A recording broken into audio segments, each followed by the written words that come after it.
Doctor TR. Raina साहब इस वक्त हमारे दरमियान मौजूद हैं, ये हमारी खुशकिस्मती है।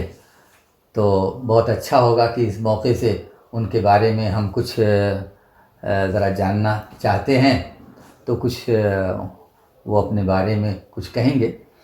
और तो बात वहीं से शुरू करते हैं जहाँ से ज़िंदगी शुरू होती है कि डॉक्टर साहब कहाँ उनका वतन, कब और किस माहौल में वो पैदा हुए, उनकी नशोनुमा हुई और कहाँ उन्होंने तालीम हासिल की। ये उर्दू कहाँ से उनके पीछे लग गई या वो उर्दू के पीछे लग गए? शुक्रिया भाई साहब। मेरी पैदाइश 21 मई 1944 की है और सरहद पार की है। रियासत जम्मू कश्मीर का जो हिस्सा है इस वक्त हमारी सरहद के पार है जी। तो वहाँ की मेरी पैदाइश है। गांव था, उसका नाम था छोटा गाला, तहसील पलंदरी, ज़िला पुंछ, रियासत जम्मू और कश्मीर। तो 47 में मुल्क तकसीम हुआ तो हिजरत शुरू हो गई वहाँ से। हम 2 भाई हैं। मेरे बड़े भाई हैं दौलतराम जी रैना और मैं छोटा हूँ। मेरे नाम से तो आप वाकिफ है ही हैं। वालिद साहब उस वक्त पंजाब में थे। अच्छा। हाँ। पंजाब में कहाँ? पंजाब में वो गुजरांवाला में थे। अच्छा। तो माता जी हम दोनों को लेके काफिले के साथ निकल पड़ी। अच्छा। जब वतन तकसीम हुआ हाँ। तो कत्ल गारत शुरू हो गई। जी। आगजनी शुरू हो गई जी। एक दूसरे को कत्ल किया जाने लगा और वहाँ से हमारी हिजरत जो है वो शुरू हो गई। जो यहाँ का राजा था उसकी सेना तो ज़्यादा थी नहीं, जो चंद सिपाही थे वो हमारे काफिले को लेकर आगे बढ़ना शुरू हुए। एक ऐसा वाक़या सुनाता हूँ आपको मेरी ज़िंदगी का। अल्लाह का कर्म रहा कि मैं बच गया। काफिला जा रहा है तो वालदा ने क्या कर रखा था कि घर से जो कुछ उठा क्या सकते थे, कुछ नहीं, एक थाली, एक इतना छोटा सा गिलास और कुछ आटा पोटली में बांधकर एक थैले में रख लिया और 2 शाल थे जो उनके घर में, बस वो कपड़े में रख लिए और थैले को सिर के साथ इस तरह से लगा लिया। वो यहाँ बन गया। मुझे क्या किया कि मेरी एक टांग इधर की, एक टांग इधर की और मुझे अपने बैठा लिया। तो भाई साहब को एक हाथ से भाई साहब को पकड़ लिया। वो चलते हुए आए। मैं चलने के काबिल नहीं था, 3 साल का था, कितना चल पाता। और ये मेरी जो ठोडी थी वो माता जी के सर के ऊपर यहाँ लगी हुई थी। तो उन्होंने क्या किया कि इस तरह से मेरे सर पर हाथ रखा हुआ था और काफिला जा रहा है, फायरिंग हो रही है, कबायलियों ने हमला कर रखा है और कबायली धड़ाधड़ फायरिंग हो रही है। वालदा जी ने सुनाया जैसा कि क्या हुआ, ये कोई प्रोटेक्शन नहीं है, किसी को कोई बचा नहीं पाया। जो अल्लाह जिसको रखे उसको कौन चखे। आगे एक सरदार जी, माता जी सुनाती हैं कि आगे एक सरदार जी थे, वो लंबे थे, उनकी 2 बेटियां थी, उन्होंने दोनों हाथ से पकड़ा हुआ तो उनको ले जा रहे थे। मेरे आगे वो थे तो उन्होंने मेरे हाथ पैर सिर पे इस तरह से हाथ रखा हुआ था। पीछे से एक गोली आई और ये जो उनकी उंगली है, ये उंगली इससे टकराई, यानी इसको छू के सीधी सरदार के गर्दन में लगी। सरदार जी वो ये माता जी की ये उंगली जल गई। अब बताइए कि ये डिफरेंस है मेरी जिंदगी का। अगर यहाँ लग जाती तो मेरी खोपड़ी उड़ जाती। ये कहते ना, वही अल्लाह रखे जिसको उसे कौन चखे। तो ये मेरा काफिले में कितने लोग रहे होंगे? काफिले में कितने लोग थे उसका कुछ गिनती नहीं है, कोई गिनती। अच्छा, और वालिद साहब पंजाब में। वो साथ में क्यों नहीं थे? वो उस वक्त वहाँ मुलाजमत में थे। अच्छा, एक प्राइवेट मुलाजमत। अच्छा, प्राइवेट मुलाजमत। पहले तो वो आर्मी में रहे। जी। सन 1914 से लेकर 1919 तक वो आर्मी में थे, अच्छा 37 डोगरा रेजिमेंट में। अच्छा अच्छा उनका अच्छा, मेडल आज भी एक मेरे पास हाँ, महफूज है। जी जी जी जी। तो वो कहते थे कि भाई हमें यहाँ से कराची से बैठाया गया था समुद्री जहाज में, और चलते हुए हमने नहर सुएज भी क्रॉस कर दी, हाँ, और उसके बहुत दूर आगे मूसल, बगदाद वगैरह ये सारा इलाका हम देख के आए थे। जी जी, आपने तो बताया वो था, जिक्र किया था एक बार कि वो बस ये अंग्रेजों की अंग्रेजों फौज की थी, फौज थी, क्योंकि उस वक्त नौजवानों को जबरदस्ती जी, भर्ती जी, किया भर्ती जाता, किया जाता। और उसमें गांधी का रोल बहुत ज्यादा था। अच्छा अच्छा अच्छा अच्छा गांधी ने भी कहा था जी। कि भाई अंग्रेजी को की मदद करो, ये कह रहे हैं कि हम आपको आज़ादी दे दें, हाँ हाँ हाँ, अच्छा अच्छा अच्छा अच्छा। लेकिन वो अपने वादे पर जाहिर पूरे नहीं जाहिर उतरे, जाहिर, तो इसलिए कोई भी अपने वादे पे पूरा नहीं पूरा नहीं उतरा। उतरता। तो वो ये हुआ कि इस तरह से बिछड़े हुए थे वाले साहब उधर, वो काफिला चलता हुआ पुंछ शहर में आ गया। अच्छा, वालिद साहब कब फिर आए? वो वो काफिले के साथ सियालकोट के रास्ते से आए। अच्छा वो उधर का जो काफिला आया अच्छा वो सियालकोट के रास्ते से अच्छा अच्छा जम्मू पहुंचे। अच्छा अच्छा हमारा काफिला जो था जी, वो सीधा पुंछ पहुंचा। अच्छा अच्छा अच्छा। तो अब वो जी जी जी। अच्छा, खुशकिस्मती हमारी ये थी कि हमारे छोटे मामू जान, जी, हमारे 3 मामू जान थे, अच्छा 2 तो पीछे रह गए, अच्छा तीसरे मामू जान वो यहाँ थे पुंछ में, सिटी पहले से थे। हाँ, और यहाँ हमारी मौसी भी थी, अच्छा अच्छा। तो मौसा भी थे, एक और वो हुआ। सरदार थे। अच्छा। हमारी मौसी की शादी सरदारों के घर में हुई थी। अच्छा। उस वक्त हमारे सरदारों में और ये हम लोगों में कोई ये नहीं था अच्छा। कि शादी इधर से उधर नहीं होगी और इधर अच्छा। से उधर नहीं, ऐसी शादियां होती थी। अच्छा, तो जब काफिला वहां पहुंचा तो उन्होंने हमें अपने जाहिर, यहाँ वो तो अब ठिकाने पे एक तरह से हम पहुंचे। ठिकाने पे एक ठिकाना था वहाँ। ठिकाने पे आ गए। और फिर धीरे धीरे क्या हुआ कि वहां से लोगों को जम्मू भेजना शुरू किया। अच्छा सड़क तो बड़ी नाकस थी, जी, ट्रैफिक थी नहीं। हवाई जहाज के जरिए फिर कुछ लोगों का एक काफिला 50 का कर कर करके के वो वहां से, ये इंतजाम किसने किया? ये गवर्नमेंट, हिंदुस्तानी गवर्नमेंट ने वो जहाज लगाया। वहां ग्राउंड आज भी है, हवाई ग्राउंड आज भी है, लेकिन इतना बड़ा नहीं है, छोटा जहाज होता था। उसमें बस 50 आदमी आते थे, बच्चों समेत, बस वो 50। इधर से खत जाना शुरू हो गए, क्यों कि वो जहाज जाता था डाक ले जाता था। अच्छा, उधर से भी डाक आती थी। अच्छा, तो ये सिलसिला चलता रहा, और वो डाक मामू जी के और मौसा जी के पास पहुंची तो उन्होंने कह दिया कि भाई वो बाहिफाजत यहाँ आ गए। बहुत खूब, हाँ। हमारे चाचा जी भी थे, उनके बच्चे भी थे, उस वक्त 3 बच्चे, हाँ 3 बच्चे थे उनके, लेकिन काफिले में हम भी छिड़ गए।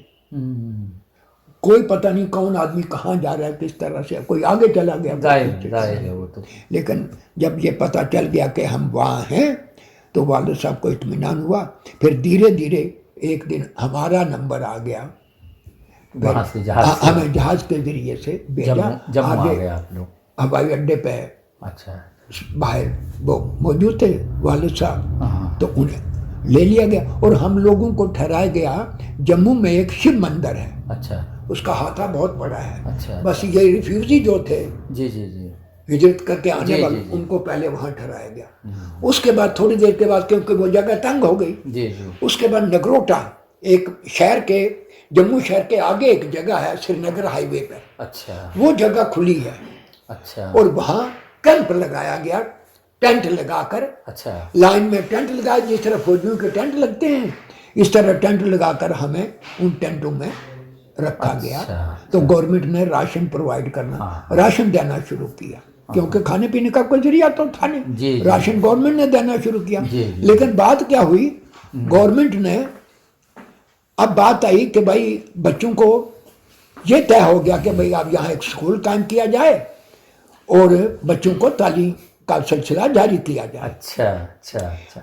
जो वहाँ पढ़े लिखे थे पहले लोग, जो कभी उधर भी टीचर रह चुके थे, उनको कहा कि भाई आप पढ़ाना शुरू करो, हम बच्चों को दाखिल करवाते हैं। तो उस वक्त ये बात थी कि 6 साल का बच्चा होगा तो उसे स्कूल में दाखिल किया जाएगा, तब उसको राशन मिलेगा। अच्छा अच्छा। अगर 6 साल का नहीं है तो उसको राशन नहीं मिलेगा। अच्छा। तो हमारे बुजुर्गों ने जी जी। लालच की खातिर हमारी 1 साल उम्र जो है वो बढ़ा दी। हाँ। और वो उसका 14 मई 1943 जो है 43 जो है जी जी। मेरी डेट ऑफ बर्थ लिखी गई। अच्छा 1 साल अच्छा, बढ़ा के अच्छा अच्छा अच्छा तो लिखी गई। मैं 6 साल का हो गया। जी अब जी। हम 4 आदमियों को राशन मिलने लगा, अच्छा वालिद साहब, वालदा जी, बड़े भाई और मैं। हाँ। और एक टेंट हमें लाटो। इसी सूरत इसी तरह से सब लोगों को टेंट दे दिए गए और खाना चलना शुरू किया। अब कुछ अर्सा रहे, अब गवर्नमेंट ने कहा भाई आपको ज़मीनें दी जाती हैं, अपनी अपनी ज़मीनों पर जाओ, वो खेती वगैरह करो। अच्छा अच्छा। सबने कहा ठीक है जी, हम तो जिम्मेदार हैं ही हैं, हमें ज़मीनें दे दी जाएं। क्या हुआ कि वहाँ आरसपुरा है, यहाँ से सियालकोट बिल्कुल नज़दीक है। अच्छा हाँ, वो एरिया खाली पड़ा था जंगल का तरह का। अच्छा। लोगों को कहा भाई ये देख लो इस तरह का। तो हमारा कैंप वहाँ लग गया। मैं उस वक्त दूसरी जमात में पढ़ रहा था। अच्छा। तो कैंप तो लग गया, जगह देखी, बड़ी गहरा बात, मच्छर बहुत, हाँ हाँ। दलदली जगह। अच्छा। तो हम बर्फानी इलाके के रहने वाले, वहाँ सख्त किस्म की गर्मी। अच्छा बुजुर्गों ने तय किया यहाँ नहीं रहेंगे, अच्छा चलिए ठंडे इलाके में। अच्छा। वापस हम रजौरी चले गए। डिस्ट्रिक्ट उस वक्त वो पुंछी था। अच्छा पहुंची था। हाँ, वहाँ चले गए। वो जगह भी रास ना आई। मैंने एग्ज़ाम दूसरी का वहाँ रजौरी में दिया। अच्छा। वहाँ से फिर एक जगह और थी, मुंतकिल हुए, उसका नाम था तत्ता पानी। वहाँ वाकई तत्ता पानी, गर्म पानी निकलता है। अच्छा। हाँ, आज भी निकलता है, वो वहाँ है। अच्छा अच्छा। आज भी वो चश्मा, जी, गर्म जी। पानी का जी, चश्मा गर्म वहाँ पानी का मौजूद है। चश्मा। लोग नहाने जाते हैं। वहाँ कोई स्कूल नहीं था। अच्छा। वालदा ने कहा अब क्या किया जाए, आप कहाँ ले आए हैं हमें। हाँ हाँ। फिर उसके बाद वापस हम सुंदरबनी के इलाके में आए और वहाँ हमें ज़मीन भी मिली। अच्छा। और मकान जो है ज़मीन पर नहीं बनाया, हाईवे के किनारे जो कैंप लगा हुआ था उसमें बनाया। और उस कैंप में हमारा मकान सबसे पहले था। अच्छा अच्छा अच्छा। आज भी वो जगह है, वहाँ हम छोड़ आए हैं जगह। जी, जी, तो जी। दूसरे लोगों ने वहाँ बना दी है दुकान, पक्का 2 दुकानें डबल स्टोरी बना दी है। वो मकान, वो जगह बेच दी जगह होगी। नहीं बेची नहीं। अच्छा। हम छोड़ के आ गए थे 65 में। 65 में जब पाकिस्तान का और हिंदुस्तान का तनाज़ा शुरू हुआ, जी, जी, जी। तो वहाँ से फिर माइग्रेट हुए, अच्छा। क्योंकि उनके फौजी वहाँ आ गए थे सामने पहाड़ी पर। अच्छा। तो फिर उनको फौज ने तो भगा दिया, मार भगाया। जी। तो लेकिन लोग उस वक्त तक हिजरत कर चुके थे, भाग के जम्मू आ गए थे। अच्छा। बाकी सब लोग जम्मू से वापस चले गए। हाँ। हम आप लोग रह गए। हम रह गए। वालदा जी का प्रॉब्लम थी अस्थमा की, अच्छा तो वहाँ ट्रीटमेंट नहीं था कोई। अच्छा। तो हम जम्मू में रुक गए। तब से लेकर हम फिर जम्मू में ही हैं। वो जो स्कूल था, हाँ, तो वो स्कूल पढ़ाने वाले जाहिर है वही लोग थे जो आए थे जो वहाँ से आए थे। अच्छा, उसमें उर्दू। हाँ, उसकी बात सुनिए। उर्दू क्यों, किस तरह से शुरू हुई। हाँ। हमारे वालिद साहब ने ये कहा कि बच्चों को मैं उर्दू पढ़ाऊंगा। अच्छा। हमारी रियासत में उर्दू है, हाँ। लोग उर्दू पढ़ते हैं, ज़्यादातर लोग उर्दू पढ़ते हैं। कि हमारे जितने जो पुराने बुजुर्ग थे वो सब उर्दू जानते थे। वालिद साहब पंजाबी जानते थे, वो उर्दू खुद नहीं जानते। अच्छा, तो तो पढ़ाते कैसे?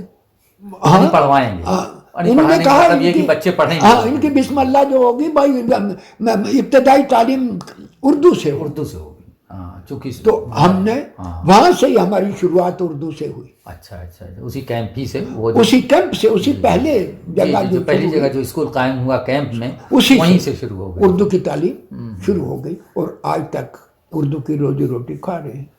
ये हमारा। तो फिर वो उर्दू आपने वहाँ स्कूल से पढ़ी, फिर स्कूल के बाद कॉलेज? सुनिए, नहीं, सिर्फ ये 10वीं जमात तक। 10वीं जमात तक पहली तालीम जब हम वहाँ से आए तो एक प्राइमरी स्कूल में दाखिल हुए। अच्छा। उसका नाम था गवर्नमेंट प्राइमरी स्कूल रासलियोट।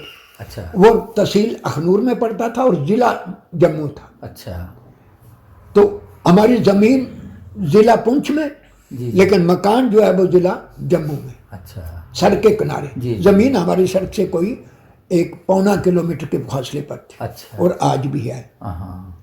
अच्छा, तो वो उर्दू का सिलसिला वहाँ से 5वीं, उसके बाद हाई स्कूल बन गया था उस वक्त सुंदरबनी। अच्छा। तो छठी से लेकर 10वीं तक वहाँ तालीम हासिल की। जी। सन 1962 में मार्च में एग्ज़ाम हो गए और जून जुलाई में रिजल्ट निकल गया। और उसके बाद पता चला कि एक दिन के भाई पोस्टें निकली हैं टीचर के लिए, तो सब लोग जा रहे हैं। आपके क्लास फेलो एक लड़का आया, उसने कहा कि भाई जा रहे हैं आप ही कल इंटरव्यू के लिए जाए।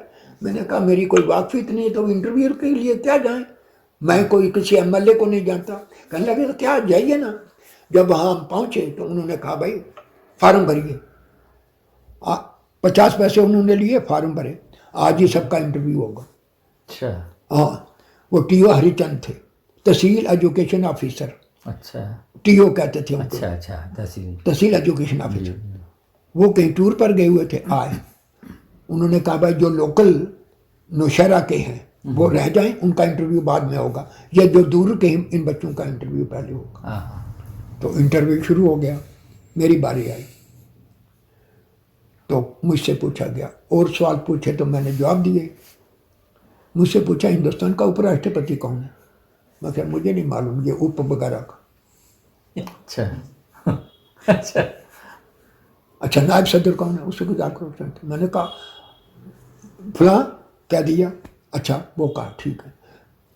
अच्छा ये बताओ कि जब तुम्हें टीचर बना दिया जाएगा तो हिंदी वाले बच्चों को कैसे पढ़ाओगे। मैंने कहा जी वो कौन सी मुश्किल बात है, हाँ हिंदी में पढ़ूंगा जाके, लेकिन आज पढ़ाना उनको मुश्किल नहीं है। वो कैसे। मैंने कहा सारे यहाँ से अच्छा हिंदुस्तान हमारा, ये उर्दू में भी लिखा हुआ है, हिंदी में भी लिखा हुआ है, मैं बोलता जाऊँगा वो भी बोलते जाएंगे। अच्छा। अच्छा। लेकिन मैं जाकर कोशिश करूँगा, पढ़ लूँगा। फिर एक क्वेश्चन उन्होंने सवाल जो किया, मुझे कहा कि भाई अगर आपकी अपॉइंटमेंट कर दी जाएगी दूर दराज तो आप तब्दीली के लिए आओगे। मुझे मालूम था मुझे नौकरी तो मिलनी नहीं, मेरी तो कोई सिफारिश है नहीं। हाँ। मैंने कहा जी ये सामने पीर पंचाल की चोटी नजर आ रही है बर्फानी, मुझे उस पर लगा दो, मैं ट्रांसफर के लिए आपके पास नहीं आऊँगा। अच्छा। अच्छा। उसने कहा जाओ घर घर जाओ, जिसका सिलेक्शन होगा तो उस इंटरव्यू उन्होंने क्या किया, फर्स्ट डिवीजन सेकंड डिवीजन रखे, थर्ड डिवीजन भी चिट्ठी में काट के डायरेक्टर को भेज दिए। जो गई लिस्ट सबके अपॉइंटमेंट। अच्छा।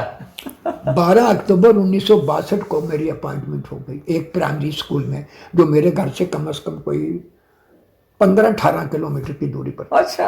हाँ, बहुत। 18 साल की मेरी उम्र थी। जी जी। तो साहब बहादुर मैं घर से डेली वहाँ जाता था। पहाड़ी इलाका था। जी जी। नौजवान 18.5 साल का बलवाला टीचर बन गए। और तनख्वाह कितनी मिली पहली 70 रुपये।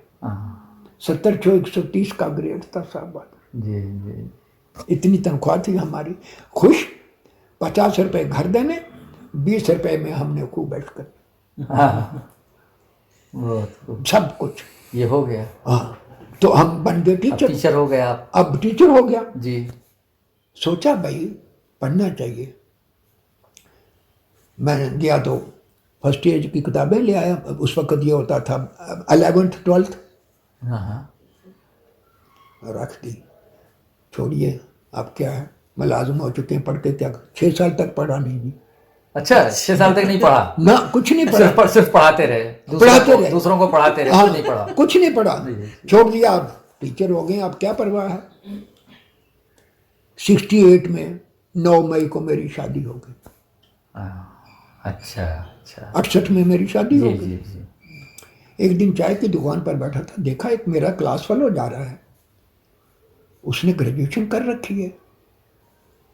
अरे भाई तू वहाँ का भाई।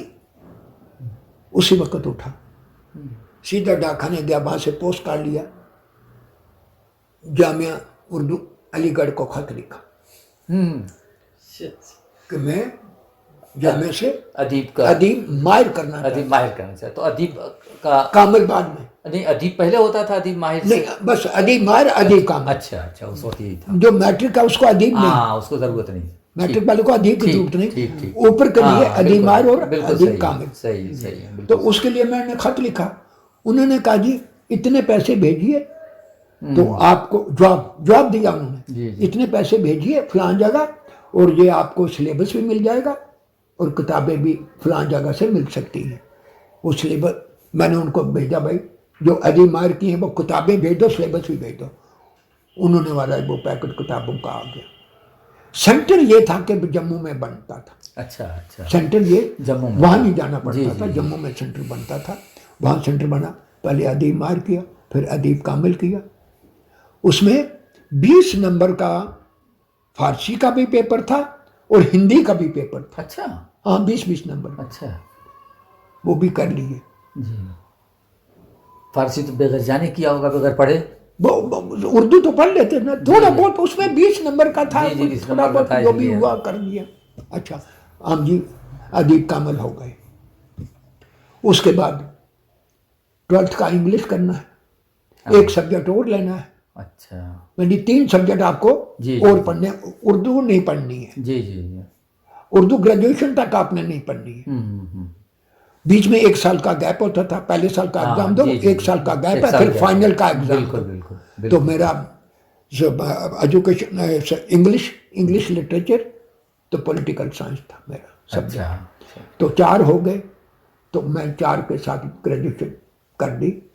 अदीब माहिर, अदीब कामिल, इंग्लिश लिटरेचर और साथ में एक पॉलिटिकल साइंस करके तो मैं ग्रेजुएशन हो गई। उसके बाद महाराज एमए में दाखिला ले लिया। अच्छा दाखिला क्या मतलब? प्राइवेट। अच्छा, ये प्राइवेट। सब तालीम प्राइवेट हो रही है। प्राइवेट एमए कहाँ से? जम्मू? जम्मू, फिर बाकी सारे एग्जाम जम्मू यूनिवर्सिटी से। अच्छा, वहां अच्छा। से सिर्फ 2 ही एग्जाम, हाँ, जाहिर है, अदीब माहिर, अदीब कामिल हो गए। बाकी सब जम्मू यूनिवर्सिटी से। बाकी सब क्लास जो थे वो जम्मू यूनिवर्सिटी की, सिलेबस उनका, सब कुछ उनका, वो जम्मू यूनिवर्सिटी से किया।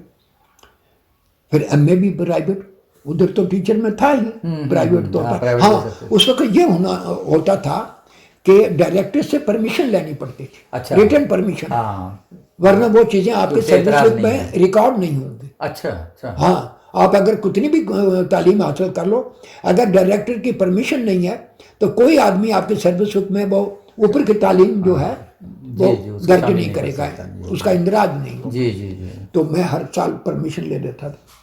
एमए प्रीवियस किया, तो फाइनल मैंने मार्च में देना था। अब एक ऐसे वाक़या हुआ कि आप भी सुन के हैरान होंगे। वालिद साहब की उम्र उस वक्त कोई 85 वर्ष की थी। अच्छा। तो वीक होना शुरू हो गए और कोई बीमारी नहीं। डॉक्टर से, महाराजा का डॉक्टर था एक, वो महाराजा तो वहाँ रहा नहीं, जी, वो जी। वहाँ थे, उनसे भी मैंने उनका चेकअप कराया। उन्होंने कहा ये वीकनेस है, कमजोरी है, एक कैप्सूल दिया। तो 9 जनवरी 1978 को वालिद साहब का इंतकाल हो गया। 1978 को और 4 फरवरी 1978 को वालदा जी का इंतकाल हो गया। जी जी। वालिद साहब के इंतकाल के बाद मैं ज़हनी तौर पर बहुत परेशान हुआ। भाई साहब की ड्यूटी दूर थी, कालाकोट में। वो क्या कालाकोट वो थर्मल पावर प्रोजेक्ट था। अच्छा। उसमें बिजली का महकमा था। अच्छा, वो अच्छा। उसमें मुलाजिम उसमें थे, मुलाजिम थे। बच्चे भी उनके पास थे। हाँ। अच्छा, शाह बहादुर वालिद साहब का इंतकाल, उस वक्त मेरी 2 बेटियां थी। अच्छा। हाँ, 2 बेटियां। जब वालिद साहब का इंतकाल हुआ उस वक्त, हाँ, जी, वालिद साहब के इंतकाल वक्त मेरी 2 बेटियां थी। अच्छा, वालदा का भी हो गए ना। बस वालिद साहब का इंतकाल हुआ, 19 दिन के बाद हमारे एक छोटी सी, हमारे बुजुर्गों के फूल लेके हरिद्वार जाते हैं। अच्छा। मुख्य अग्नि वालिद साहब को बड़े भाई साहब ने दी और माता जी को मुख्य अग्नि मैंने दी। अच्छा। यानी अच्छा। जी जी जी। जो जलाने का जी, काम जी, होता जी, है जी। वो किया। तो उनकी अस्थियां लेकर हरिद्वार जाना पड़ता है। अच्छा। हम वहाँ गए। 19 दिन के बाद एक अर्धमासिक होता है, एक पिंडदान होता है, वो किया। तो माता जी मुझे कहती हैं, बेटा तुम पढ़ते क्यों नहीं हो? मैंने कहा अब नहीं, मन नहीं करता पढ़ने को।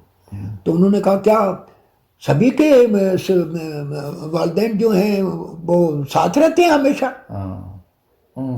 और आप कहते हो दुनिया के काम बंद हो जाते हैं, कारखाना बंद हो जाता है दुनिया का। तुम्हें पढ़ना चाहिए। मैंने कहा नहीं पढ़ूंगा, पढ़ लिया।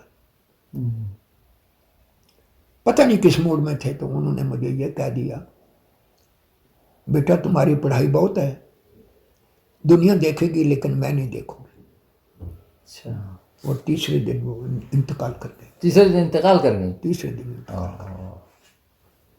और आज जो कुछ भी है ये उनकी दुआओं का असर है कि ये मैं आपके सामने हूँ। जी। अच्छा, फिर भी मैंने नहीं पढ़ा। नहीं पढ़ा आपने? जी जी। फिर भी तो बिल्कुल ही बंद कर दिया। हाँ, जाहिर वो भी चली गई, वो भी चली और गई। भी जो है वो बस अब घर, एक बेडरूम का माताजी का, पिताजी का इधर लगा होता, ये दरवाज़ा, पिताजी का बेड इधर था, माताजी का बेड उधर था, मेरा यहाँ था, एक छोटा कमरा था, बेगम वहाँ सो जाती थी। जी तो चलिए, कभी वालिदैन वहाँ सो जाते थे, जी जिंदगी चलती रहती। जी। तो अब मैंने कहा नहीं पढ़ो, लेकिन जहाँ स्कूल में मेरी ड्यूटी थी वहाँ के एक दो थे मेरे, एक गिरधारी लाल शर्मा, एक अवतार कृष्ण काशकारी कश्मीरी। अच्छा। नोट्स वगैरह मेरे पास सब बने हुए थे। उन्होंने कहा भाई तुम पढ़ते क्यों नहीं, इम्तिहान क्यों नहीं देते? 15 दिन रह गए। मैंने कहा नहीं। किस चीज़ का इम्तिहान? फाइनल का, एमए फाइनल का। फाइनल का। क्यों नहीं देते हो? मैंने कहा नहीं, मन नहीं कर रहा। उन्होंने कहा आज के बाद, छुट्टी के बाद तुम यहाँ से घर नहीं जाओगे। अच्छा। उन दोनों ने कहा हाँ। स्कूल में छुट्टी होती है, आप अपनी जो नोट्स वगैरह हैं वो यहाँ लाओ साथ में, छुट्टी होगी तुम्हें ये 15 दिन यहाँ छुट्टी के बाद यहाँ बैठना है, सूर्य ग्रूब होने तक यहाँ बैठना है, तुम घर नहीं जाओगे क्योंकि घर जाके तुम परेशान होते हो, तुम्हें यहीं बैठना है, तैयारी करो और एग्ज़ाम दो। मैंने 15 दिन लगातार लगाए। प्राइवेट तौर पर था। 3 कैंडिडेट प्राइवेट के जो थे, तीनों ने हमने टॉपर किया रेगुलर से। अच्छा।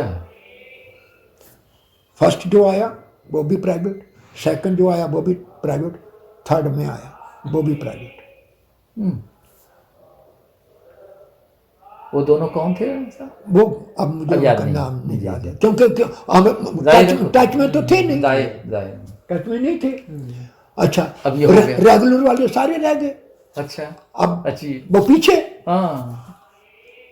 वो टीचरों के साथ तो थोड़ी बहुत वाकफियत थी। उसकी वजह थी कि वहाँ मेरा एक दोस्त रेगुलर एमए कर रहा था। अच्छा, तो इसलिए वाकफियत थी। मैं वहाँ शोबे में जाता रहता था। प्रोफेसर ज्ञानचंद जैन थे, ज्ञानचंद थे वहीं, उन्होंने ही तो शोबा शुरू किया था उर्दू का। प्रोफेसर ज्ञानचंद जैन के हाथ का लगाया हुआ पौधा है। और पहला जो उनका स्टूडेंट था वो प्रोफेसर जौहर थे। जी। Single student. तो जैन साहब हेड भी थे, प्रोफेसर भी थे, एक किस्म का चपरासी भी थे, डिस्पैचर भी थे, सब कुछ जो होता है जो। और वो स्टूडेंट थे, एक स्टूडेंट थे। खैर उनसे वाकफियत थी। उस वक्त आबिद पेशावरी भी आ गए थे। अच्छा। वो दिल्ली से यहाँ सिलेक्शन, पहले कॉमर्स कॉलेज में, तो यहाँ आगे सिलेक्शन हो गई उनकी। जी। वो भी आ गए थे, 3 हो गए थे। अच्छा, उसके बाद आजमी साहब आए, प्रोफेसर। अच्छा, कौन? मंजर आजमी वो आए। हाँ। वो आए। अच्छा। 4 हो गए शोबे में। जी। तो वाकफियत थी। रिजल्ट भी उन्होंने जब देखा तो एक दिन मैं गया तो वो कहते हैं भाई आप एमफिल में दाखिला ले लो। किसने कहा ये?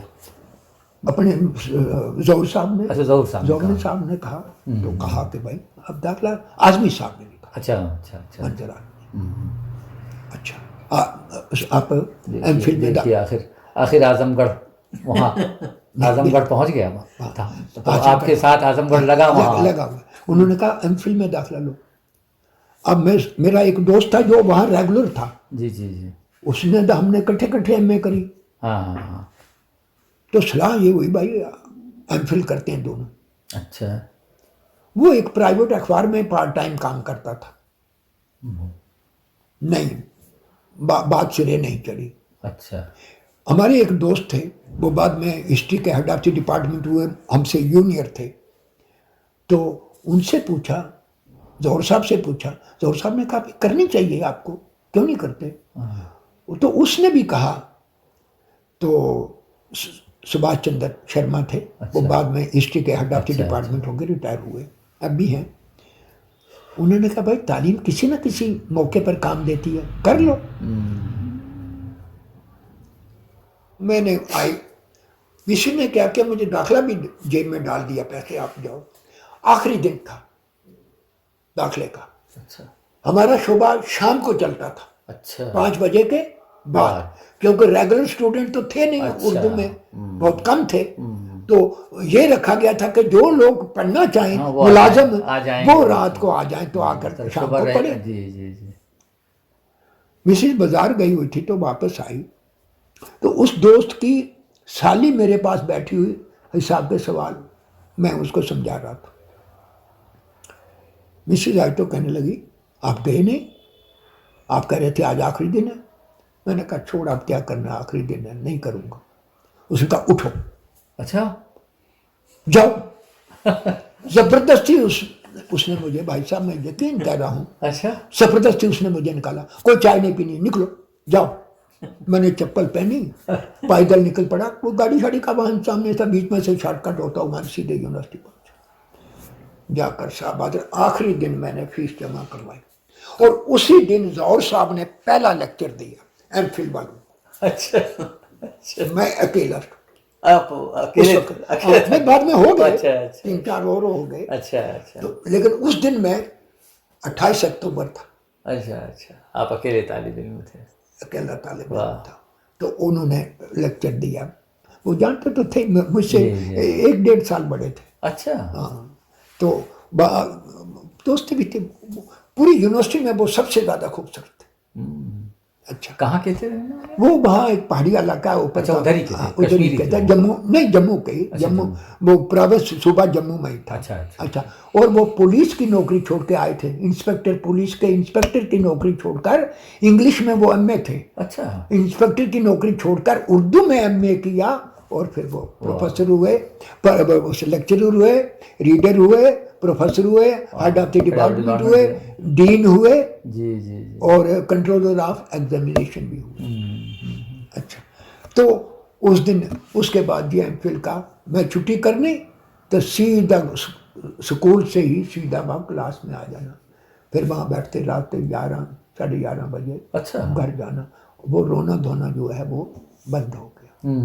ये सिलसिला रहा। अब जी, जो जी। मेरी दैनिक जाहिर है, परेशानी जाहिर है, जाहिर थी, है। वो परेशानी, अब लेट जाएंगे, खाना खाएंगे, जाहिर है। बच्चों के साथ थोड़ा, सही है सही है। तो एमफिल कर लिया जी, एमफिल हो गई।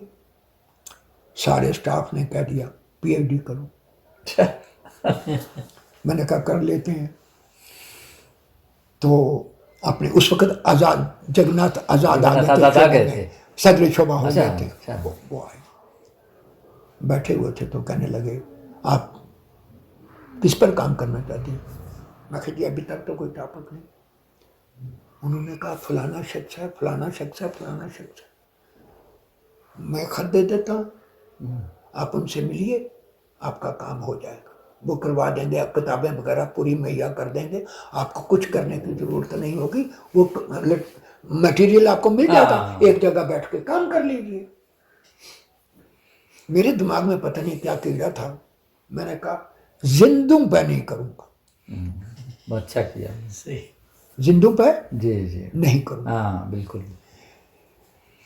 पंडित मेलाराम वफा के बारे में मैंने एक आर्टिकल पढ़ा, और एक चंदन तखल्लुस है उसका, उसने मुझे एक रसाला दिया, उसमें ये इन पर मजमून छपा था जिस वक्त उनकी डेथ हुई थी। अच्छा, कि जलंधर में थे उस वक्त ये। मैंने पढ़ा, मैंने आबिद साहब के सामने रखा, मैंने कहा इनके बारे में आपको क्या? कहने लगे बिल्कुल ठीक है, लेकिन आप जानते हो मौके के लिए क्या है, इसका मटेरियल कहाँ से मिलेगा? मैं क्या तलाश करूँगा, देख लो। वो बड़े सीधे जी, जी। देख लो। मैंने कहा ठीक है, मैं तलाश करूँगा। कर लोगे? मैंने कहा कर लूँगा। ठीक है, चलो बनाओ इसका सिनॉप्सिस वगैरह जो कुछ। हमें कहाँ सिनॉप्सिस बनाना आता है? पूछा पाछा, इस तरह से सिनॉप्सिस बनाओ। बनाया। छुट्टियाँ थी गर्मियों की, मैं और परवाना साहब, एमएल परवाना, वो मेरे स्टूडेंट, उन्होंने मुझसे पहले रेगुलर MA किया और MPhil कर चुके थे। अच्छा। मैंने उनके बाद MPhil किया। अच्छा, तो हम कालरा साहब ने कहा चलो मेरे साथ दिल्ली। हम दिल्ली चले आए। अच्छा। हाँ, उनके बड़े भाई यहाँ रहते थे, उनके पास ठहरे। तो कहने लगे कि भाई रशीद हसन खान से जाके मिल लो। ओ, ये है असल में टर्निंग पॉइंट जो है, ये यहाँ रशीद हसन खान आ गए। उनके दोस्त थे वो। हाँ जी, आबिद साहब के। हाँ, आबिद साहब के वो दोस्त थे। आबिद साहब किसी की इज्जत नहीं करते थे, लेकिन जितना एहतराम जी जी और इज्जत वो खान साहब की करते थे, रशीद हसन खान साहब की। जी। बातें जरूर जवाब होगा, ये होगा, हाँ, वो तो खैर लेकिन ठीक है। एहतराम बहुत उनके सामने, बहुत एहतराम उनका, बहुत इज्जत करते थे उनकी। हमें खत दिया, दिल्ली यूनिवर्सिटी में जाओ, गायर हाल में रहते हैं, किसी से पूछ लो। हमने कहा आप साथ चलिए। नहीं मैं नहीं जाऊंगा, आप जाओ। दोनों गाड़ी पकड़ी, बस पकड़ी। दोनों कौन? अमल परवाना, अच्छा, वो भी साथ। महेंद्र लाल परवाना जी, और जी, मैं, वो भी वो साथ। PhD कर रहे थे। अच्छा, जो वो PhD दास्ताने हफ्त शाह पर PhD कर रहे थे। अच्छा। उन्होंने MPhil भी उसी में अच्छा, करती अच्छा, थी। अच्छा। वो वाद एक नुस्खा है हमारी जम्मू यूनिवर्सिटी का, जी जी, जिस पर जिसको उन्होंने एडिट किया। आज तक किसी ने कोई और जो भी जितने भी नुस्खे वहाँ मौजूद हैं, कलमी नुस्खे वहाँ मौजूद हैं, जी 104 हैं मेरे पास, उनकी फहरिस्त है, जी। लेकिन किसी ने किसी हाँ, पर मकतूते पर किसी ने काम तदवीन पे काम नहीं किया। उनका MPhil का था, उन्होंने कहा उसी तरह बढ़ाओ। MPhil में भी उन्होंने खान साहब से कहीं खतो किताबत के जरिए पूछा। हम फिर गए दिल्ली, गायर हाल के सामने पहुंच गए। तो दरवाज़ा, गर्मियों के दिन थे, दरवाज़ा थोड़ा सा बंद था। हमने दरवाजे पर नॉक किया तो उन्होंने कहा खुला है, चले आओ। ये नहीं पूछा कौन है वो, कौन नहीं। खुला है, चले आओ। जी जी। जब हमने दरवाज़ा खोला तो साहब वो सीन देख के आज भी वो सीन मेरी आंखों से गया नहीं है। चटाई बिछी है, किताबों की अलमारियां इधर उधर, पूरे कमरे में किताबें, फर्श पर किताबें पड़ी हैं, ढेर लगा हुआ। और वो एक लुंगी बांधे, चेकदार लुंगी बांधे, बगैर बाजू के बनियान पहने हुए, बैठे हुए लिख रहे हैं। मोटे फ्रेम का चश्मा है नीचे किया हुआ, उतारा। कहाँ से आए हो? हमने बगैर कोई जवाब दिए काला साहब का खत आगे बढ़ा दिया। बैठो, बताओ तुम्हारा टॉपिक क्या है? मैंने कहा, मैं डायरी साथ ले गया था, उस पर बहुत सिनॉप्सिस लिखा हुआ था, मेरा पॉइंट लिखे हुए थे। उन्होंने उसको देखा, देख के अपनी कलम से ये ऐसे, ये ऐसे, ये ऐसे, ये ऐसे, आज भी वो मेरे पास मौजूद है, ऐसे ऐसे, ठीक है, इस पर काम करो। कितने काम जमा किया है? मैंने कहा जी अभी तो शुरुआत। अच्छा, शुरुआत है, ठीक है। आप बताओ भाई तुम्हारा काम कहाँ तक पहुँचा? हाँ जी, बस इतना हो गया। MPhil का तो उन्हें मालूम था। जी जी। तो इतना हुआ। अच्छा ठीक है, चाय पियोगे? कौन कहे कि हाँ पिएंगे, जी। गर्मी का मौसम है। फिर खान साहब से पहली मुलाकात में और हम अंदर से कांप रहे हैं। जी जी। हम उठे तो चले आए। अच्छा, मिलते रहना भाई। उसके बाद दोबारा हम वहाँ गए नहीं, तो उनसे वहाँ कोई मुलाकात नहीं हुई। चंद दिन हम रहे थे, लेकिन ये बात हुई कि मैंने तलाश किया पंजाब में, जलंधर में अखबारात के कोई दफ्तर ऐसा नहीं जहाँ मैं नहीं गया। अमृतसर के पास एक मजीठा गांव है, वहाँ एक हेडमास्टर थे, वो उनके शरीर पंडित मेला राम वफा के। अच्छा, मैं उनके पास गया, उनसे बहुत सारा मैटेरियल मिला। जान सार अमृतसर के वो आज़ादी एडिटर थे। अच्छा, वहाँ गया मैं। उस दिन गया जिस दिन के पंजाब में पहला दिन राइट्स हुए। अच्छा। उस दिन मैं मजीठे में था, दूसरे दिन आया, लेकिन बाजार बंद हो गया। मैं दूसरे दिन शाम की गाड़ी से वापस ट्रेन से चला गया। फिर मैं दिल्ली आया सन 78 में। सन 78 में। हाँ 78 में तो कर ली थी ना, तो 80 की बात है। 80 में मैं दिल्ली आया। अच्छा। और दिल्ली में अकेला आया। अच्छा अच्छा मैं आया जी जी। ना, मैं 78 में आया। 78 में। 78 में मैं दिल्ली आया। हाँ हाँ उस वक्त एमफिल करके था, PhD में हो गया था एडमिशन। एडमिशन हो गया था। जी जी। 78 में मैं दिल्ली आया। दिल्ली की कोई ऐसी लाइब्रेरी नहीं है कि जहाँ मैं नहीं गया या जिसका कार्ड मेरे पास नहीं था। जाकिर हुसैन दिल्ली यूनिवर्सिटी की लाइब्रेरी, हमदर्द की लाइब्रेरी में मैं गया हूँ। नेशनल आर्काइव में मेरा कार्ड है, मेरे पास मौजूद है। सेक्रेटरीट की लाइब्रेरी का कार्ड मेरे पास मौजूद है। तीन मूर्ति का 3 मूर्ति भवन में मैंने 1.5 महीना काम किया प्रोजेक्ट पर। पंजाब में उर्दू सहाफत का टॉपिक जो था मेरा इसमें रखा हुआ था, वो मैंने सारा, उन्होंने micro films India office library London से मंगवा के रखी थी। इनके पास पेपर नहीं थे। हिंदुस्तान में पेपर कहीं जमा ही नहीं हुए। और देखिए अंग्रेज इस किस्म के थे चालाक कि एक पर्चा अगर उसका एक ही शुमारा अखबार का निकला है तो उन्होंने उसको भी जमा किया हुआ, क्योंकि हर गांव में उनके वो मुखबर और उनके जी कारिंदे मौजूद थे। उस अखबार का साइज कितना है, हेडिंग क्या है, किस प्रेस से छपा है, ये सारा रिकॉर्ड उनके पास है। और ये मजहबी है, तालीमी है, कैसा है कैसा नहीं, सियासी है कुछ, ये सारा रिकॉर्ड। तो वो माइक्रो फिल्म उन्होंने वहां से मंगवा के यहाँ रखी थी। मैंने 1.5 महीना काम किया। फिर मैं अलीगढ़ गया, खत दिया आबिद पेशावरी साहब ने। उस वक्त डॉक्टर अंसारी जो थे लाइब्रेरी के थे, क्या नाम था? शाहबुद्दीन अंसार, पूरा नाम मुझे नहीं याद, मैंने वो किताब में शायद लिखा है। नहीं अच्छा लाइब्रेरी में इंचार्ज लाइब्रेरी के वो नहीं, अलीगढ़ की। नाम उनका अंसारी था। अंसारी था जी। जिस वक्त मैंने उन्होंने खत दिखाया, उन्होंने कहा बैठो, अपने टेबल पर बैठा। वही साहब बाद में खुदा बख्श के डायरेक्टर में? पता नहीं, मुझे नहीं मालूम।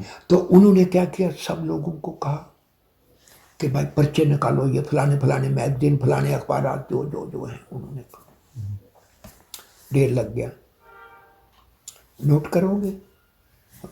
फोटोस्टेट तो है नहीं। ठीक है, रहने का क्या इंतजाम है? मैंने कहा मैंने अभी तक कोई नहीं, कहीं यहाँ रह लूँगा, किसी कोई सराय वराय में देखूंगा। उस वक्त तो होटलों का तो नाम ही नहीं होता था, सराय तो होते थे। अच्छा चलो, उन्होंने सारे वो रसाले अखबार अपने साइकिल पर रखे। अच्छा हाँ, अरे साइकिल पर रखे, हालांकि बाहर नहीं जा सकते हैं। हाँ जी।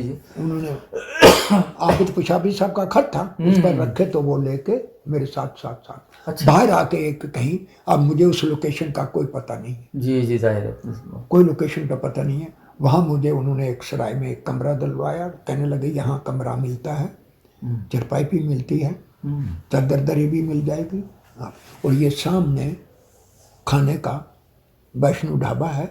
अच्छा, यहाँ रोटी भी मिल जाएगी। अच्छा, अब मैं जी बस नोट करने लगा। अच्छा, वो उन्होंने आपके खुद के हवाले कर दिया सारा कर। अरे साहब, ये क्या कमाल है उन लोगों का, ये और किस विश्वास पर उन्होंने जी लाइब्रेरी का वो सारा जो था, जाहिर है वो तो आपके और हवाले फिर अपने साइकिल पर रखकर। भला बताइए, तो इसमें चोरी हो सकती है, कुछ हो सकता है, कोई तजुर्बा नहीं, पहले से कोई जाहिर है, पहले कोई मुलाकात नहीं, आप लेके जा भी सकते हैं। मैं ले भी की जा सकता हूँ, लेकिन वो आबिद पेशावरी का खाता है, पेशावरी जो है वो उनका खाता है, वो काम कर रहे थे, वो सर्टिफिकेट है। जी बिल्कुल, और उन्हें पता है कि ये स्टूडेंट है। किया, बहुत थका, 2-3 दिन मैंने वो लगाए, लेकिन थक गया। सारे कितने नकल करना। फिर उस वक्त एक को कहीं पता चला कि यहाँ फोटोस्टेट की एक दुकान है। फोटोस्टेट नहीं, वो कैमरे से बनते थे। अच्छा, हाँ, वो ऐसी कोई मशीन करते थे, पहले फोटो खींचते थे, फिर ऐसा करते थे वो आर्ट पेपर पर, फिर उसके आर्ट पेपर पर, हाँ, फिर वो उस तरह कुछ करवा के मैं तो मेरे 3-4 दिन में यहाँ रहा, और उसके बाद मैं यहाँ से वापस चला गया। तो सब 5 साल मैंने लगातार काम किया। 5 साल तक? हाँ, 5 साल तक। अच्छा, अब आगे देखिए क्या हुआ। मैं तरतीब नहीं दे पाया, मटेरियल ढेर लग गया ज़्यादा, मेरे पास। खान साहब पहली बार आए वहाँ लेक्चर देने के लिए, तो हमने लेक्चर सुना उनका। हम कोई लेक्चर मिस नहीं करते थे, चाहे छुट्टी हो चाहे कुछ। जम्मू यूनिवर्सिटी में। ये कब पहली बार कब गए होंगे? ये मेरे ख्याल में सन 80 में गए हैं। अच्छा। नहीं, पहली बार जगन्नाथ आज़ाद ने सबसे पहली वर्कशॉप प्रोफेसर जगन्नाथ आज़ाद ने करवाई थी। उसके बाद इमला पे पूरे हिंदुस्तान में ये वर्कशॉप होने लगी, लेकिन जगन्नाथ आज़ाद ने ये काम शुरू करवाया था। उनके पेपर में छपी जिस वक्त ये खबर, तो फिर उनके साउथ में हुबली या क्या है वहाँ बुलाया गया, हैदराबाद वगैरह में बुलाया गया, कर्नाटक धारवाड़ वहाँ बुलाया गया। तो वो आए तो हम रोज़ क्लास अटेंड करते थे। क्लास अटेंड करने के बाद ये होता था कि जब वो छुट्टी हो जाती थी वहाँ से 2 लेक्चर देते थे, एक पहले लंच से पहले, एक लंच के बाद में। खान साहब। अच्छा। और तो हम क्या करते, जिस वक्त छुट्टी हो जाती थी, काला साहब के साथ उनकी दोस्ती थी, हम 10 दोस्त में चले आते थे, लेकिन कोई और नहीं आ सकता था। कालड़ा साहब यानी आबिद पेशावरी साहब। आबिद पेशावरी साहब, कोई और नहीं आ सकता था। लेकिन हम काला साहब के शागिर्द थे, तो हम तीनों उनकी खिदमत में हाजिर होते थे। और बैठे परवाना साहब भी होते थे। परवाना साहब भी, मैं भी, और आबिद साहब भी, वो भी। बस उनसे बातें हुई, खाना भी सब। मियाँ कितने चैप्टर तरतीब दे दिए हैं। आबिद साहब सामने बैठे हैं, क्या कहूँ, सिर झुकाए मैंने जवाब दिया, मैं अभी एक भी बाप तरतीब नहीं दिया। अच्छा। उन्होंने काला साहब की तरफ देखा, काला साहब ने भी कोई जवाब नहीं दिया। मुझे कहते उठो। अच्छा। उठो, जाओ घर, यहाँ तुम्हारा क्या काम है। अच्छा। कल 4 बजे तक पहला चैप्टर लिखा हुआ यहाँ इस टेबल पर होना चाहिए। वाह वाह वाह। हुक्म हाकिम मर के मुफाजात, पठान का हुक्म। पठान का हुक्म। अब क्या और इधर ब्राह्मण, ताब आते ही बने। और इधर ब्राह्मण। उसे तो करना ही है, पठान के आगे उसे झुकना ही है। साहब यकीन मानिए भाई साहब, मैं रात भी नहीं सोया। टाइम का तो मैं वक्त से पाबंद, मतलब शुरू से ही, जब से मैंने सर्विस की है मैं वक्त का पाबंद हूँ। जिंदगी में मैं कभी लेट नहीं गया, कभी जिंदगी में मैं लेट नहीं गया। क्योंकि मेरे जहन में ये बात बैठ गई थी कि जो लेट जाता है, ऑफिसर कुर्सी पर बैठा हुआ, हेडमास्टर या प्रिंसिपल कुर्सी पर बैठा, फिर उसके सामने नजर नीची करनी पड़ती। बिल्कुल सही बात, बिल्कुल। अब मैंने चैप्टर लिखा, खाना पीना तो छूटा, जी। मैं लेके मारा। ठीक 4 बजे मैंने उनके दरवाजे पर नॉक किया। अच्छा। घड़ी देख के। अच्छा। उससे पहले पहुंच गया था। अच्छा। हाँ, मैं वो पहला बाब लिए हुए वहां पहुंच गया। अच्छा। दरवाजा खुला है, मैं अंदर आया। लायो? मैं जी हाँ, रखो, जाओ। अच्छा।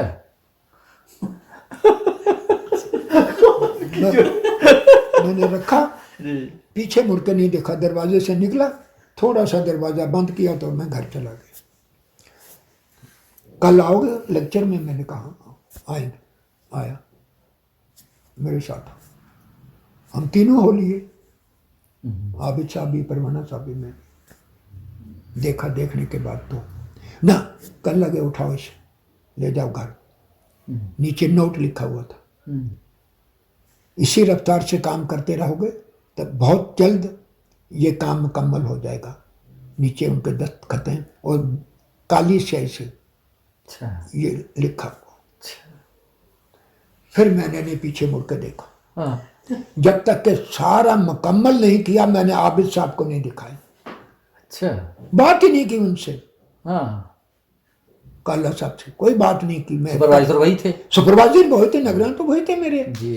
अच्छा, मैं जिस वक्त मुकम्मल हो गया तो फिर मैं उनके पास गया, मैं ये मुकम्मल हो गया। हाँ अच्छा, कल ले आप कुर्सी पर बैठ के, ये किसने की? कालदा साहब ने, काला साहब। सुनाओ, पढ़ना शुरू करो, अच्छा खुद नहीं देखना, अच्छा। हाँ पढ़ना शुरू करो। अच्छा ये लफ्ज़ काट दो, इसकी जगह ये लिखो। पूरा मकाला उन्होंने सुना। अच्छा इसको बाइंड करवाओ ना। अब बाइंड करवाने की बारी क्या है, कंपोजिंग तो हो नहीं सकती, हाँ जाहिर। वहाँ टाइप है नहीं, जी कंपोजिंग हो नहीं। जी जी उस वक्त दिल्ली के अलावा तो वो उर्दू कंपोजिंग कहीं थी नहीं, जी जी। वो टाइप होता था, हाँ जी हाँ, वो वहाँ जम्मू में था नहीं। टाइप राइटर जो। अच्छा एमफिल मैंने किया था रसाला ज़माना पर, हाँ उसका बजाती अशारिया तैयार किया था, तो वो मैंने हाथ से। 2 कापियाँ हाथ से लिखी थी।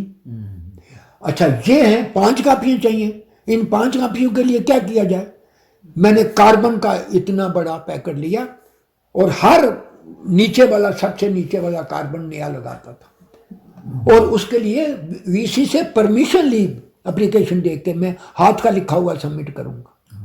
उन्होंने परमिशन, मैंने कहा कि यहाँ टाइप नहीं हो सकता है और मेरे पास कोई जरिया नहीं कि मैं दिल्ली से टाइप करवाऊँ, लिहाजा मुझे हाथ से लिखने की परमिशन है। उन्होंने ओके, मैंने वो 5 कापियाँ हाथ से लिख के तो बाइंड।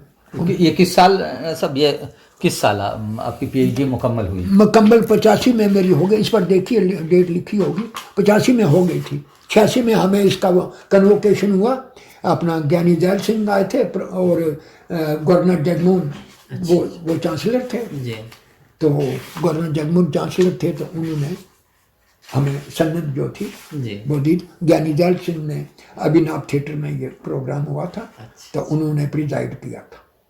तो ये 86 में हमें वो अच्छा डिग्री जो है तहफीज हुई, तो ये तब की है।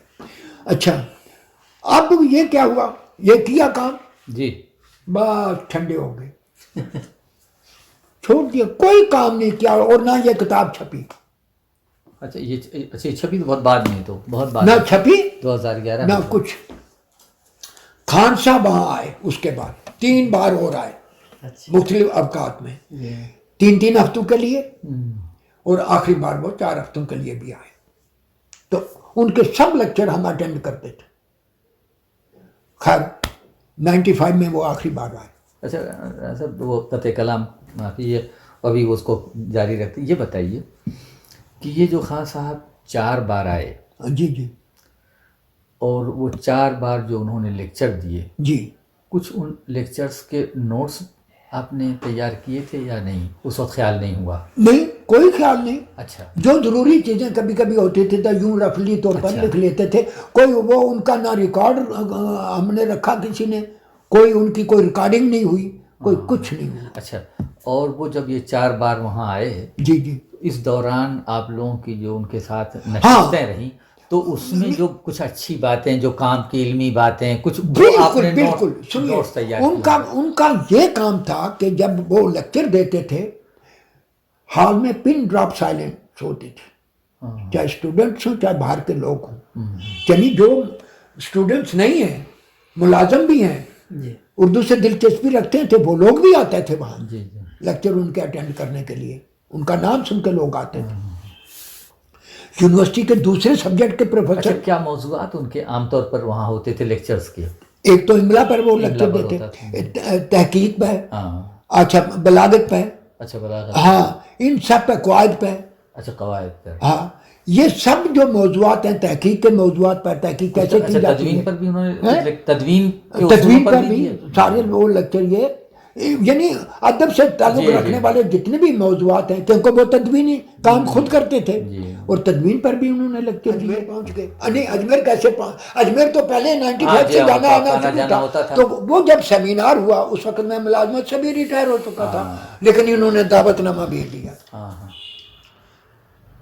तो मैंने इनसे कहा, प्रिंसिपल को लेटर लिखा कि भाई मैं तो, आप कहते हैं तो अंग्रेजी में लिख के तो भेज दूंगा, लेकिन मेरी रियासत की ज़बान जो है वो उर्दू है, तो मैं कहो तो मैं उर्दू में आर्टिकल लिखूँ। इन्होंने जवाब दिया ठीक है जी, उर्दू में लिखी। उस वक्त जो सेमिनार हुआ 3 दिन का सेमिनार, मेरा वाद आर्टिकल था उर्दू में, वहाँ हिंदी में कुछ थे या सारे के सारे अंग्रेजी में थे। आपका जो सेमिनार हुआ है ये 3 दिन का 15 से 17 तक पॉपुलेशन एजुकेशन पर, इसमें भी मेरा ही एक मकाला जो है उर्दू में था, वो उर्दू में है, बाकी सब हिंदी या 2-3 अंग्रेजी, बाकी 2-3 हिंदी में और बाकी सब अंग्रेजी में। तो उस वक्त मैंने वो आर्टिकल लिखा, ठीक, वो मैंने बाद में एक अखबार को भेजा, हमारी जुबान में भेजा, वो छप गया। अच्छा, उससे मेरा हौसला बढ़ गया कि मुझे कुछ करना चाहिए, लिखना भी चाहिए। मैं लिखने की तरफ खड़ी हुआ। लेकिन के बाद उनकी अचानक डेथ हो गई, 26 फरवरी 2006 को उनकी डेथ हो गई। अब मुझे नहीं मालूम, सुना है कि अल्लाह जिससे जो काम लेना चाहता है वो ले लेता है। मेरे दिमाग में पता नहीं क्या बात कहाँ ऊपर वाले ने वो डाल दी कि क्यों ना इनके खतूत जमा किया जाए। मार्च में मैंने हमारी जुबान में इश्तार दे दिया। सबसे पहले याकूब मीरा मुतद्दी ने, जिन्होंने उर्दू इंग्लिश उर्दू अंग्रेजी लुगत लिखी है 3 वाली, उर्दू अंग्रेजी है ना, अंग्रेजी उर्दू है, वो अंग्रेजी उर्दू, नाम लुगत मुतद्दी। अच्छा, वो उन्होंने कहा मेरे पास खान साहब के खतूत हैं।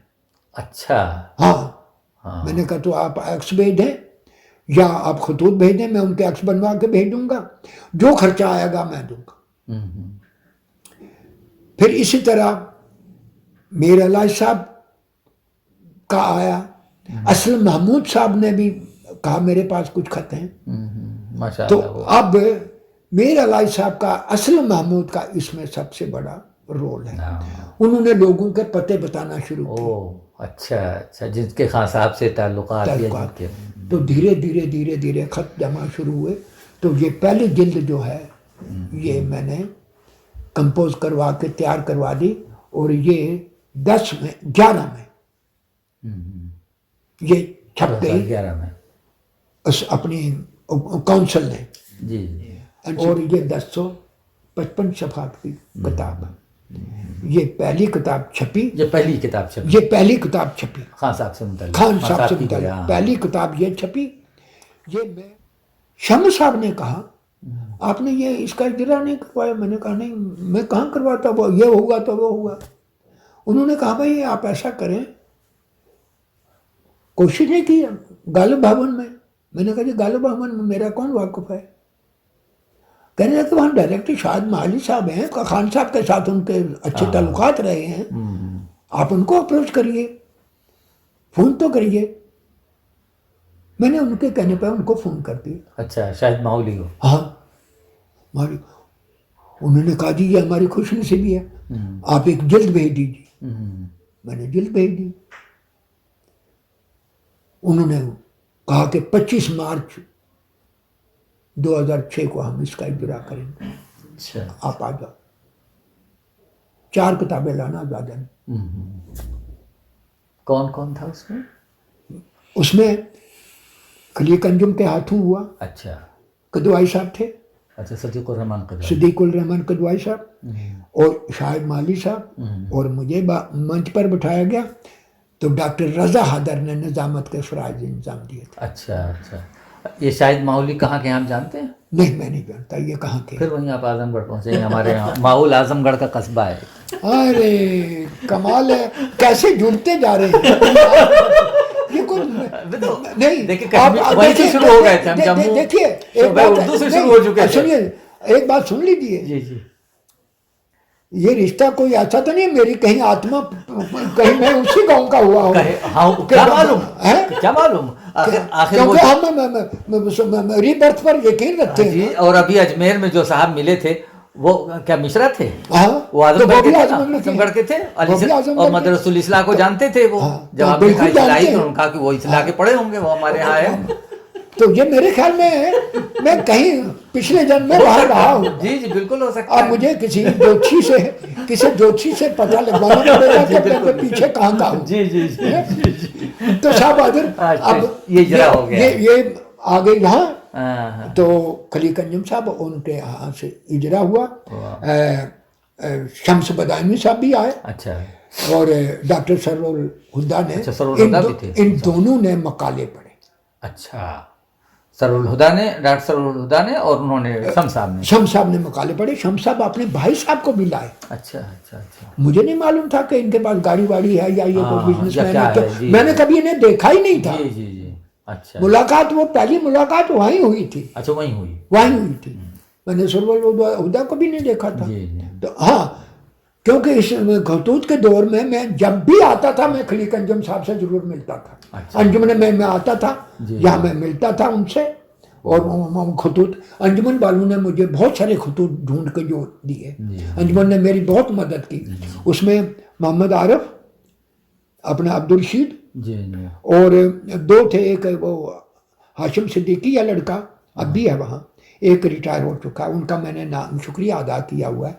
उन्होंने पुरानी फाइलों से खान साहब के खतूत जो थे उनके चिराग्स बनवा के दिए, जिससे ये किताब तैयार हुई। तो ये मेरी बेगम साहबा भी साथ आई, जी। तो फोटोग्राफी वगैरह हुई है। तो जिस दिन इजरा हुआ था उस दिन वो भी मेरे साथ थी यहाँ। तो फिर हम रात की गाड़ी से तो दूसरे असल दिन, में क्रेडिट तो उन्हीं को जाता है, हाँ। इसलिए कि ये उन्हीं ने तो आपको घर से निकाला था पढ़ने के लिए। अब सुन लीजिए, जिस वक्त कन्वोकेशन हुई वहाँ आपकी PhD डिग्री की। जी डिग्री की, अपना ये ज्ञानीजान सिंह जी प्रेसिडेंट थे, तो ये गए। हाँ। और अपना जगमोहन साहब गवर्नर थे, उनके हाथों सन्नद हमें दी गई। तो बड़ी वो खूबसूरत ढंग से वो कागज़ में लपेट कर उस पर वो बांध कर, रिबन बांध कर वो दिया गया। तो जब मैं घर पहुंचा, मैंने बेगम से कहा अपनी गोदी आगे करो।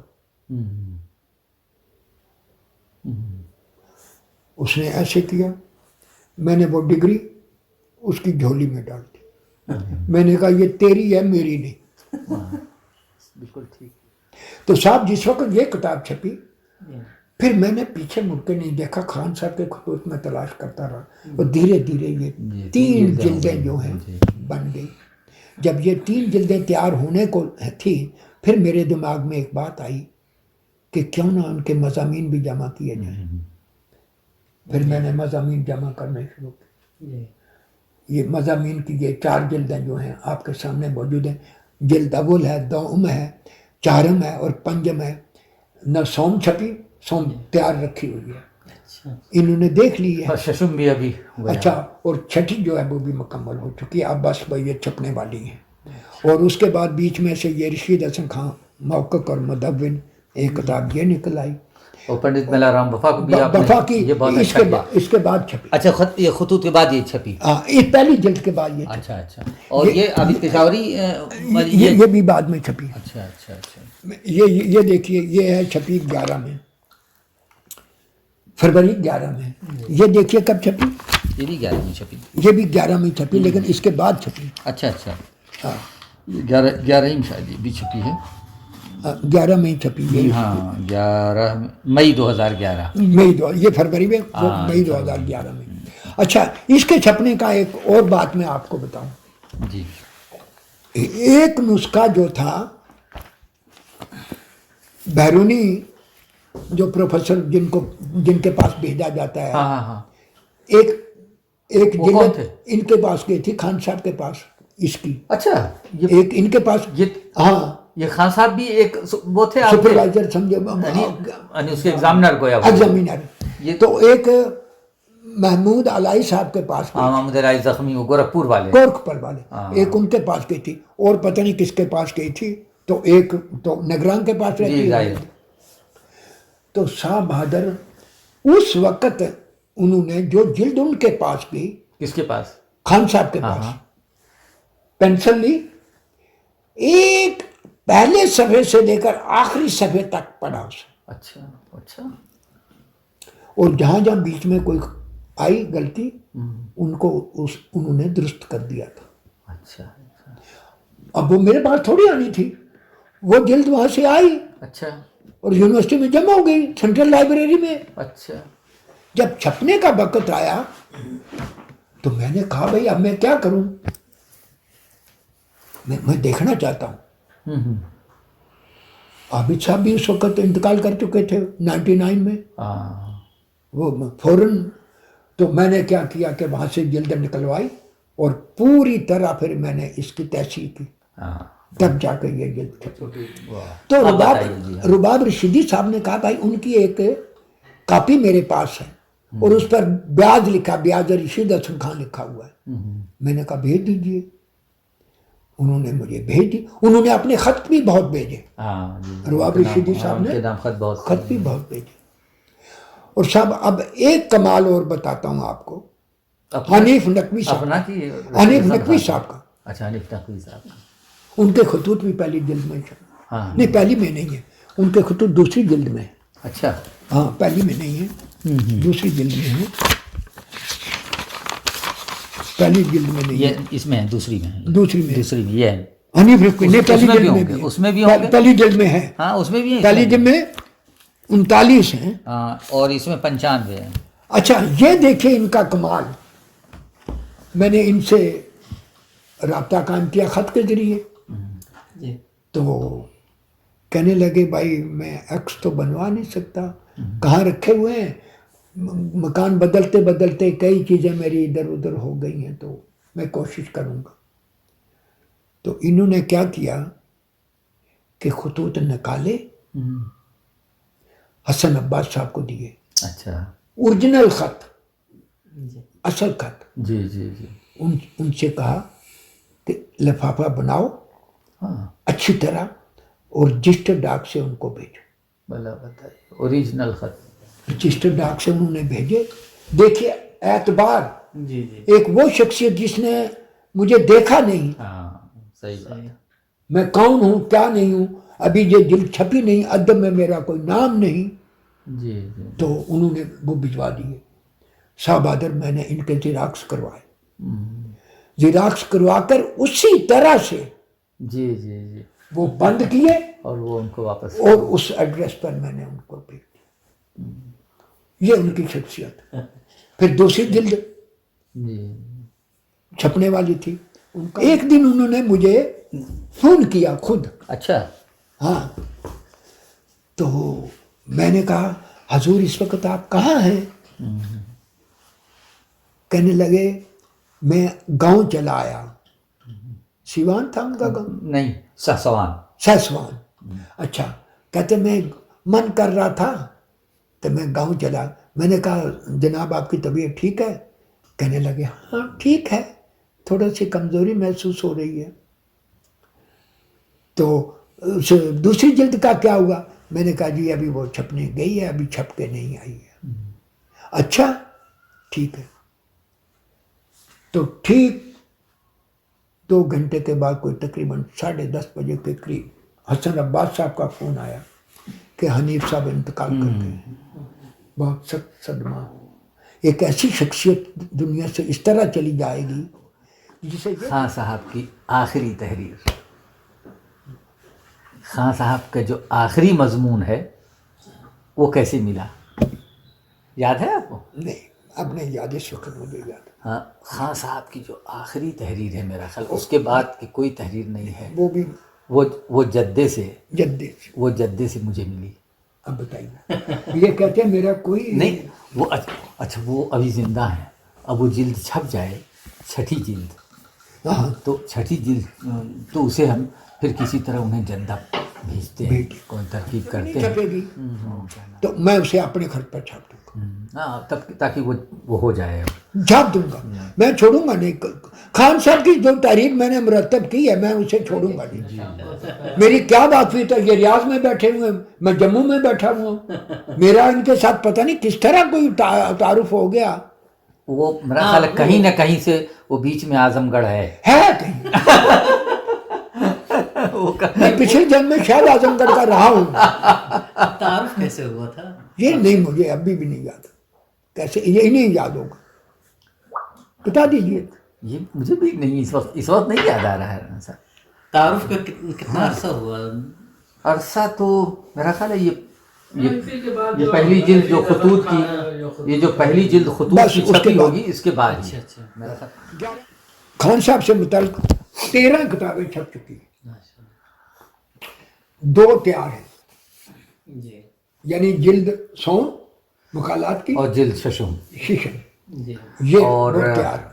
अब ये ना कि ये अच्छा पाकिस्तान में जो इसका खतूत का ये जो तीनों जिल्दें छपी, जी। तो रैना साहब ने इस दौरान जो मजीद खतूत 19 खतूत हाँ 19 कुतुब 19 खतूत वो हमने कहा कि अभी वो- छपने वाली थी, वो मैंने 19 रोक खतूत दी है। भी उसमें शामिल कर दीजिए मैंने ताकि- यहाँ से कहा कि आप इसे तीसरी जिल्द मत छापिएगा, हाँ, तो ये कि 19 खत मेरे पास और हैं, जी। तो फिर मैंने वो 19 खत भी उस उन्हें एडिशन कंपोज करवा के तो अब्दुल रशीद से कहा कि भाई आप उनको PDF भेज दो, उन्होंने भेज दिया, वो भी इसमें। अब हिंदुस्तानी एडिशन ये 3 जो हैं इनमें 1825 हैं, जी। तो पाकिस्तानी जो एडिशन है उनमें 1844 है, यानी 19 का इजाफा। हाँ, अब वो 19 जो है अब वो छठी जिल्द के आखिर में आप जमीमे के तौर नहीं, अब वो नए मिल गए हैं कुछ और, अच्छा तो वो अब वो जमीने में आ जाएंगे छठी अब जिल्द वो में। कितने और मिले हैं साहब? मेरे को 3-4 और 5 के करीब सर होंगे। है कि हाँ, 22-23 वो उसमें आ जाएंगे। ये ब्याज रशीद हसन खान, ये मैंने अपने खर्च पर छापी। जी जी, इसमें और भी ये भी अपने खर्च पर छापी। कौन सी? ये जो आपने नीचे रखी, ये हाँ जी, नाम कर दूंगा। एक शायर ने दूसरे से क्या हाँ, कहा? एक साहब ने दूसरे से कहा कि मैं एक अदीब ने दूसरे अदीब से कहा कि मैं तुमको बदनाम कर दूंगा। उन्होंने कहा कि वो कैसे? उनका साहित्य अकेडमी का इनाम दिलवा दूंगा।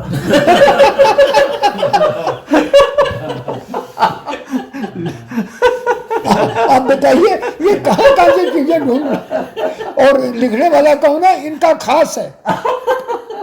वो आपके भी खास है, मेरे ही क्या खास है।